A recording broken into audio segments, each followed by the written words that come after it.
Students, ये question है कि draw a line segment A B equals to 5 centimetre and divide it internally into 6 equal parts. तो हम क्या करेंगे, एक लाइन सेगमेंट लेंगे और इसको डिवाइड करना है 6 इक्वल पार्ट्स में। तो सबसे पहले तो मैं एक लाइन सेगमेंट ड्रॉ करूंगा। तो यानी मैंने मार्क लगा के रखे हैं 5 सेंटीमीटर के। देखिए यहाँ पे एक पॉइंट मैंने लगाया 0 पे और एक लगाया 5 पे। तो ये जो लाइन सेगमेंट बन गई, ये लाइन सेगमेंट होगी हमारे पास 5 सेंटीमीटर की। इसका नाम मैंने रखा ए बी, ए और बी। अब मैं क्या करूँगा, ए और बी के ऊपर, क्योंकि हमें इसको डिवाइड करना है इंटरनली, तो मैं ए और बी के ऊपर एक्यूट एंगल ड्रॉ करूँगा। और सबसे इजी जो एक्यूट एंगल है वो है 60 डिग्री का। तो मैं पॉइंट ए के ऊपर पहले 60 डिग्री का एंगल ड्रॉ करूँगा।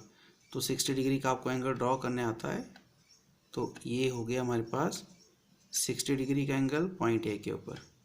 इसी तरह से बी के ऊपर भी मैं 60 डिग्री का एंगल ड्रॉ करूँगा।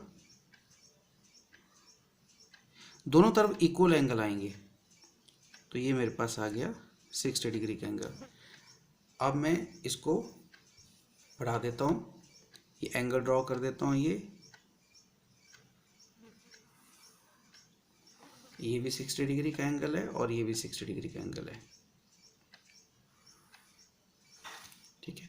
अब क्योंकि मुझे इसे 6 इक्वल पार्ट्स में डिवाइड करना है, 6 इक्वल पार्ट्स है, तो मैं क्या करूँगा, ये जो मेरे पास लाइन बनी ए की तरफ जो आर्म जा रही है, इसको मैं 6 इक्वल पार्ट्स में डिवाइड करूँगा। अब क्या हो गया, इसको मैं एक पार्ट मान लेता हूँ। ये जो मैंने पहला डिवीजन है, इसको मैं 1 पार्ट मान लेता हूँ। तो ऐसे में 6 करूँगा, 2 3 4 5 और 6 ऊपर आ गया। ये 6 आ गया, तो मैं इसको बढ़ा देता हूँ आगे को। इसी तरह से मैं नीचे की तरफ को भी 6 इक्वल, बिना इसको डिस्टर्ब किए 6 इक्वल पार्ट्स। एक मेरा ऑलरेडी बन चुका है, ये इसके बराबर ही मुझे 6 इक्वल पार्ट्स करने हैं। तो आप ये देख रहे हैं, ये आप स्केल की हेल्प से भी कर सकते हो, आप ये कंपास की हेल्प से भी कर सकते हो। 1 2 3 4 5, एक और मुझे बढ़ाना है यहाँ पे, ये हो गया 6। तो इसको मैंने मिला दिया। अब मैं इसके नाम रखूँगा।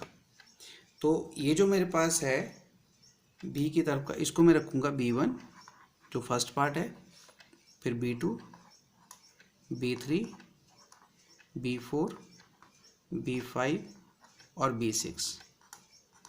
इसी तरह से जो ए आर्म के ऊपर बने, मैं इनका नाम रखूँगा A1 A2 A3 A4 A5 और A6। 1 2 3 4 5 6। ओके। अब इक्वल पार्ट्स में डिवाइड करना है, तो मैं इसको इस तरह से रखता हूँ ताकि आपको दिखेगा भी ये। अब मुझे क्या करना है, इसको ए को B6 से ज्वाइन करना है। ए को मैंने ज्वाइन कर दिया B6 के साथ, ये। फिर A1 को B5 के साथ ज्वाइन करना है। जैसे जैसे मैं बोलता जा रहा हूँ, आप देखते जाए, मैं वैसे ज्वाइन कर रहा हूँ। A2 को B4 के साथ में ज्वाइन कर रहा हूँ। A3 को B3 के साथ ज्वाइन कर रहा हूँ। फिर A4 को A2 के साथ, A5 को B1 के साथ। ये जरूरी नहीं है कि जो B1 मैंने इस पॉइंट पे लिया है, आप इसे छोटा भी ले सकते हो, अंदर भी आ सकता है। पर ये ध्यान रखिएगा कि गैप बराबर आए। जो A1 A2 B1 B2 का गैप है वो बराबर रहना चाहिए। और लास्ट में मैंने मिला दिया इसको B के साथ। तो अगर आप देखो तो ये लाइन जो है आपको पैरेलल दिखेंगी, ये सारी लाइंस पैरेलल दिखेंगी। तो आप क्या हुआ, देखिए अगर बीच में देखें तो 1 2 3 4 5 6 पार्ट्स हो गए इसके। अब मैं इसका नाम लिख लेता हूँ।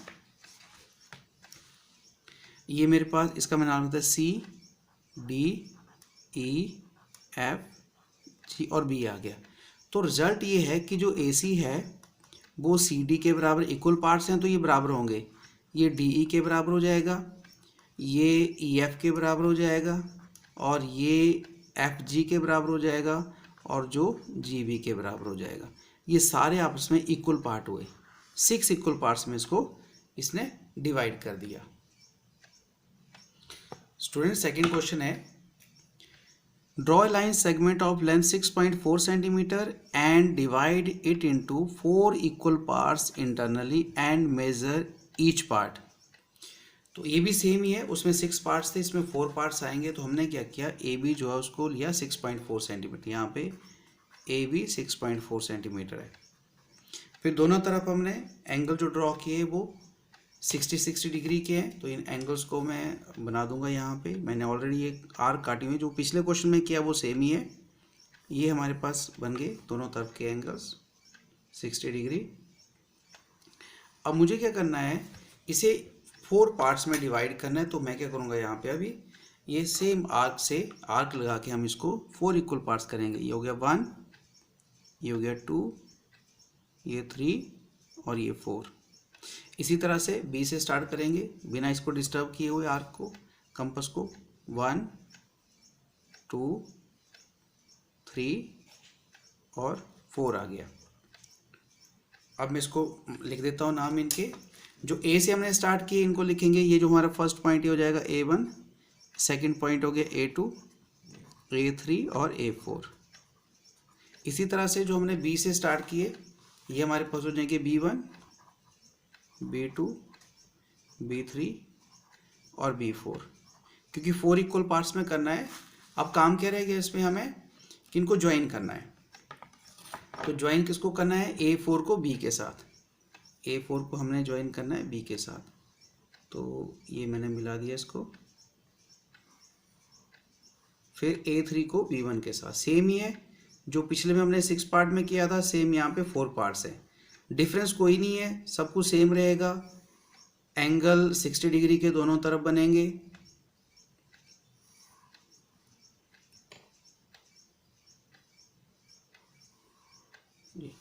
तो ये हमने इनकी ज्वाइनिंग कर दी।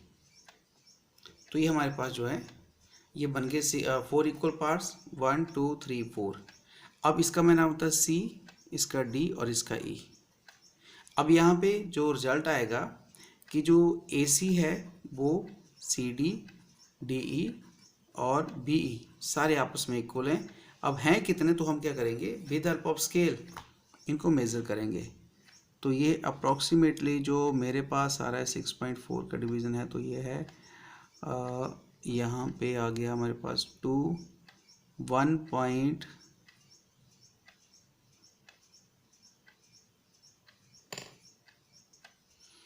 1.6 का बन रहा है। अगर आप देखें तो ये 1.5 और 1.6, तो ईच पार्ट जो है वो 1.6 सेंटीमीटर का बन जाएगा। ये इसका आंसर है। Thank you.